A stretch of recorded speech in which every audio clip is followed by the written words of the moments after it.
Contaremos otra historia de alquimistas, ¿eh? Atención, los alquimistas amigos que están ahí trabajando en sus atanores, preparando las tinturas, buscando el elixir, la piedra filosofal.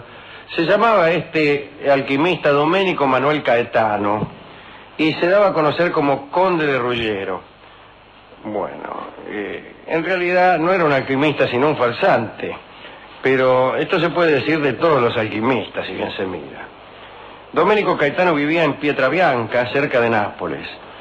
Cuando joven abandonó su hogar y anduvo por distintos lugares de Italia. Parece que Caetano lo que sí era un extraordinario prestidigitador. Y vivía de sus pases mágicos y de hacer aparecer pequeñas bolas en sus manos. Hasta que en el año 1695 aseguró haber encontrado un tesoro enterrado en el que había un secreto maravilloso. Dijo que allí había dado con unas fórmulas alquímicas y que siguiéndolas había conseguido los polvos de proyección aptos para concretar transmutaciones, es decir, para convertir un metal en otro. Convertir un metal en otro no tiene de por sí mucha gracia, pero convertir un metal barato en uno caro sí tiene gracia. En realidad lo que había ocurrido era lo siguiente. Caetano había entrado en relaciones con un estudioso de la alquimia y este hombre le había dicho que guardaba en determinado sitio sus cálculos para la transmutación. Y Domenico, que era un tipo violento, lo agarró del pescuezo al adepto y lo obligó a que le revelara el lugar donde guardaba sus secretos. Y el alquimista habló, dijo, sí, los guardo en X lugar. Domenico consiguió lo que quería, el cofre, y para evitar que se conociera su infamia, mató redondamente al adepto. Sin embargo, el adepto también resultó ser un falso alquimista, porque lo que había dentro del cobre no le sirvió a Domenico Caetano para efectuar transmutación alguna. Pero entonces unió sus dotes de prestidigitador con cierta fraseología alquímica que se aprendió, y así empezó a recorrer algunas cortes para ofrecer falsos milagros. Uno más de tantos vendedores de falsos milagros. En España impresionó al rey Felipe V. Esto debió haber sido algo digno de verse, ya que Felipe V estaba loco. Sin embargo, no siempre estuvo loco. Lo que hacía este hombre Caetano para impresionar a Felipe V era hacer aparecer monedas áureas en lugar de las que se le habían dado, que eran de plata. El rey le daba unas monedas de plata y él le devolvía unas de oro. El rey, maravillado por la transmutación y poco atento en verdad a milagros económicos, no calculó que la cantidad de monedas de plata que le había dado el alquimista sumaban en verdad más riqueza que las pocas de oro que presentó Domenico. Claro, era como hacer una transmutación, convertir 7 monedas de 5 en una de 10. No es un buen negocio. Sin embargo, no está mal la historia de un alquimista que convirtiera las monedas de 5 guitas en monedas de 50, por ejemplo. Y Domenico se fue a España y fue a parar a la corte del príncipe elector de Baviera, que era también gobernador general de los Países Bajos, Maximiliano Emanuel. Esto estaba en Bruselas, ¿no? La corte, quiero decir. El príncipe estaba encantado con estos procedimientos, recompensó, sería todavía mejor decir, al alquimista, hasta el punto que poco tiempo después Domenico fue coronel de un regimiento de artillería y luego mariscal de campo. Todo por esto. Recibía unas monedas de plata y le daba la mitad de su valor en oro. Claro, no es que fueran tan tontos los príncipes, pero creían que se financiaban de algún modo aquellos procedimientos. Al cabo, todas las monedas de plata del reino se convertirían en monedas de oro. Siempre estuvieron los príncipes atentos a esta clase de milagros económicos.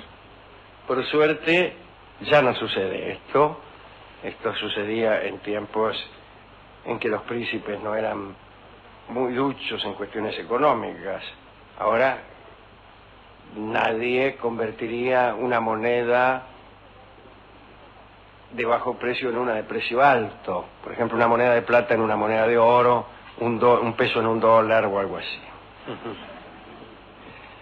Bueno, cada vez que Domenico se veía urgido por las circunstancias, decía haber perdido por algún tiempo sus facultades, y entonces aprovechaba y se retiraba de las cortes cuando nadie lo veía. Pero la verdad es que ninguno de los poderosos que lo albergaban obtenía ninguna mejora en sus tesoros. En 1704 Domenico se presentó en la corte de Leopoldo I, en Viena. Sabía que Leopoldo era muy generoso con los alquimistas y pensó en conseguir nuevas riquezas, pero no pudo usufructuar esa generosidad, ya que el emperador cometió la imprudencia de morirse y el alquimista tuvo que irse de Viena, frustrado. Lo peor es que tuvo la idea de ir a Berlín, a la corte del rey Federico I de Prusia, y fue un error. Y en ese lugar comenzaron las desdichas de Domenico Caetano. Federico I, y sobre todo el príncipe heredero, Federico Guillermo, eran poco tolerantes con los estafadores. Además, cuando un alquimista llegaba a esa corte, vivía bajo un régimen amenazante y desconfiado, y pasaba a ser una especie de súbdito con obligaciones precisas a las que debía responder. Así que un alquimista en aquella corte debía ser alquimista de verdad o pagar el fraude con la vida. En una primera demostración, Domenico hizo lo mismo que había hecho en otras partes.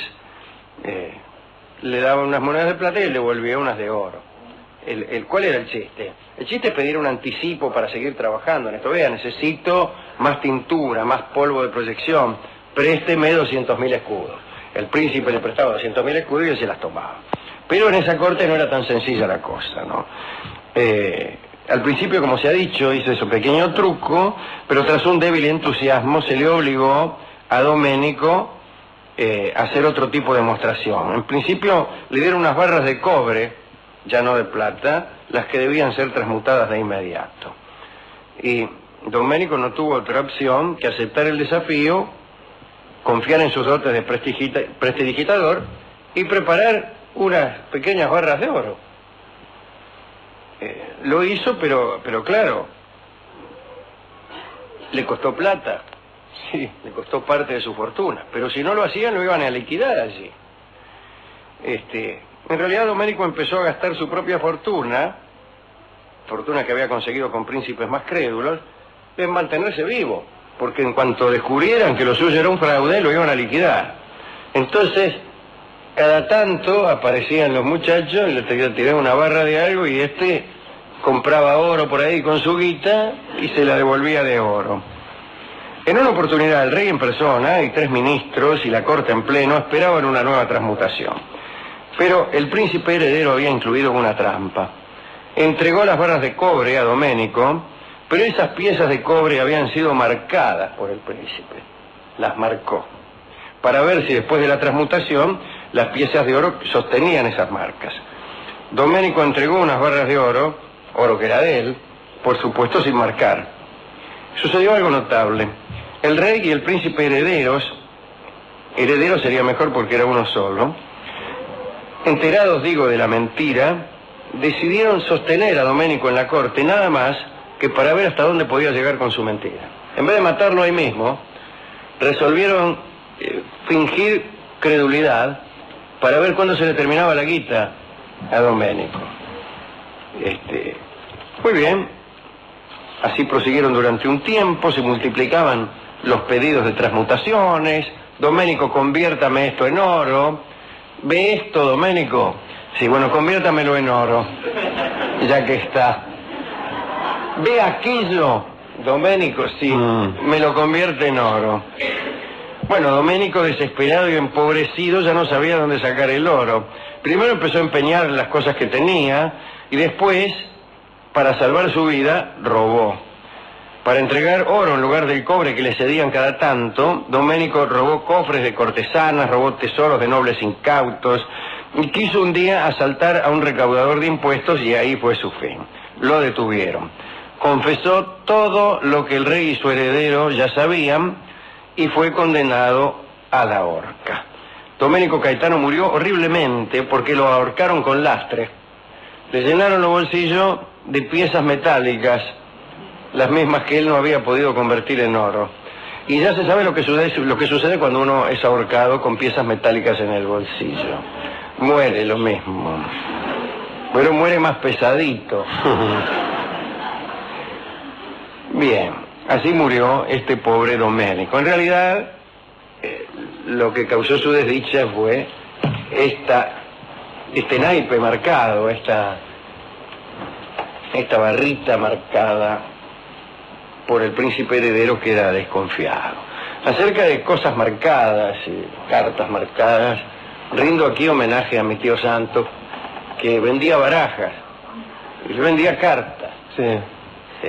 Naipe, juego de naipe vendía. Sí. Entonces con unos amigos marcó todos los naipes que vendía, los marcó. Ajá. Todos los que vendía los vendía ya marcados.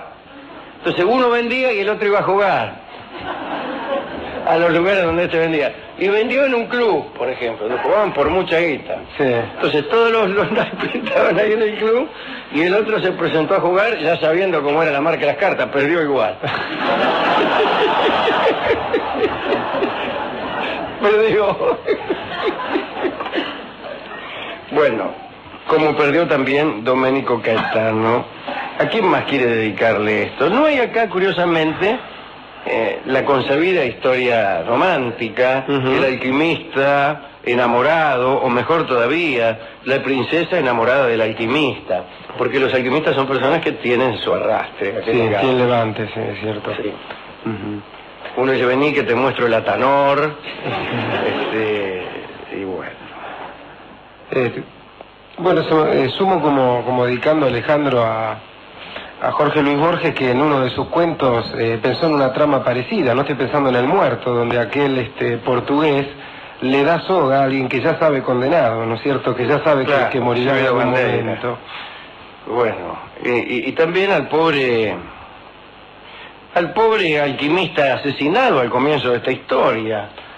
El que dijo, mire, yo tengo un cofre enterrado. Ya el tipo que empieza a decir, yo tengo un cofre enterrado, además del principio de una milonga, es un individuo que va a terminar mal.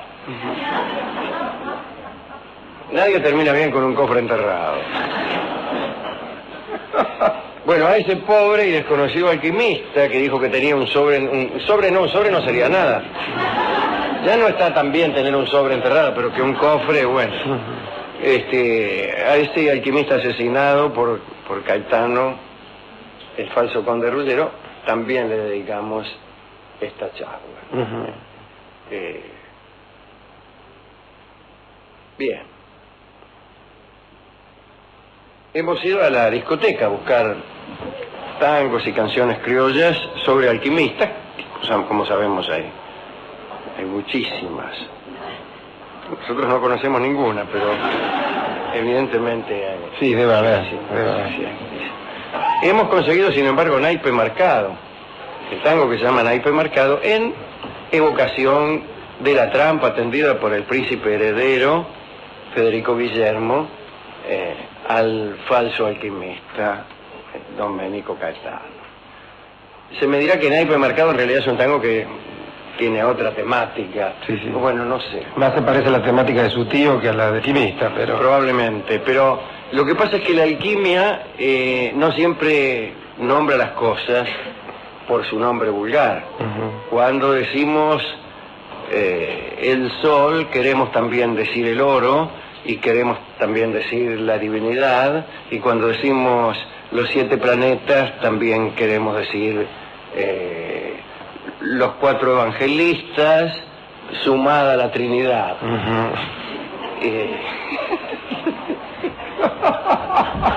Usted ríase, pero eso sí. Así que eso me dijo el de la discoteca. Mire cómo sabe el hombre. Cuando dicen vayan parando el chamullo, van a cantar mano a mano, quiere decir otra cosa. Y en verdad quiere decir otra cosa. La verdad es que la letra de ese tango está hecha de un modo supuestamente ingenioso con los títulos de otros tangos. El chamullo es un tango y mano a mano es otro. Vayan parando el chamullo, van a cantar mano a mano Lorenzo y el Entrerriano, que son también dos tangos. Esas cosas que divertían mucho a la gente antes cuando no había televisión. Así que nos quedamos con ese naipe marcado que nos dio el discotecario de esta institución. De modo que también se lo dedicamos a todos los alquimistas. ¿No hay facultad de alquimia? No. Ah, ¿no? ¿Cómo no? No hay. Sí, Rolón. ¿Así en qué universidad hay una facultad de alquimia? No sé Pero qué tiene que haber hay escuela. de todo enseñan ahora. De todo no, En es lo que puede ser en el enseñado. Patorcito salía un folleto. Claro, pero ese no era... Sí. No, Charles Atlas era ese. Don Fumanchu. Algo era. Algo era. O era un tipo que armaba radio en la casa. Sí, aprenda. Claro, aprenda, gane muchos pesos. Aprenda radio en los momentos que está de gusto. En los su momentos casa, libres, no decir sí. otra cosa. Sí. Ese era. Sí, pero no era alquimista. Y lo mismo, electrotécnico, alquimista, mecánico dental, todo más o menos lo mismo. Son tipos que andan ahí Con... Relojero. No, no es lo mismo. No, relojero no es lo mismo. No es lo mismo. No es lo mismo. Todo lo demás sí, pero relojero no. Bueno, así que no puedo estudiar de alquimista. No puede. En primer lugar porque, bueno, no. Se nace. No, Ahí está. no se nace. Se nace, sí. Ahí se nace. No, Se nace alquimista. No se nace alquimista, no. La alquimia no es una ciencia, bueno, entonces no la puede estudiar en ningún ¿Cómo no es lado. una ciencia, señor? ¿Cuál es el área de demarcación? Bueno, ¿Quién es usted, señor Popper? No, pero bueno, escúcheme, que no existe la alquimia más que como un interés así abstracto, intelectual, es algo que estoy perdiendo el imposible. tiempo todas las noches buscando el elixir de la juventud, De la piedra filosofal. la filosofal y la inmortalidad del cangrejo. Bueno, No, Harry ya que no Potter. se puede estudiar, esto se llama discriminación. Esto. Hemos elegido el tango naipe marcado que canta ahora mismo Carlos Gardel. Adelante.